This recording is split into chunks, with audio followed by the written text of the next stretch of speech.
Во Чешиновско вчера во Оризовите полиња за прв пат годинева влезе комбајн кој ја започна жетвата на оваа житарица. И комбајнерот и сопственикот на нивата велат дека е најдобро да се искористи убавото време бидејќи оризот на одредени површини ја постигнал потребната зрелост и може да се собира во амбарите.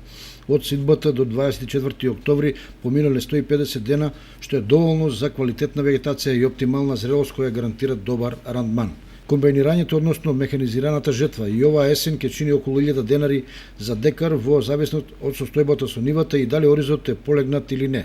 Ако послужат временските услови, може да се очекува жетвата да заврши до крајот на втората декада на октомври.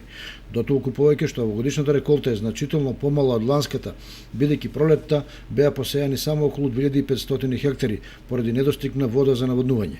Според првичните проценки, родот нема да ги израдува земјоделците бидејќи температурните шокови го направија своето. Освен тоа, земјоделците се жалат на неквалитетни пестициди кои не ги уништија плевелите. Проблематични се и сортите ориз кои во последните години се испомешаа. Комбајнерите велат дека веќе ожнеале ниви кои дале по околу 300 кг јарпа од декар, што е под секој просек и нема да може да ги покрие трошоците. Многу слабо. Веќе стигаш на оцеларе, народот е разочаран, нема ништо. Знам катастрофа, него тука е се лопачи, дали има 200 кг. Можеби најголемата причина за разочараност на производителите е непостоењето на стабилна откупна политика на арпата и оризот и девалвирачките цени.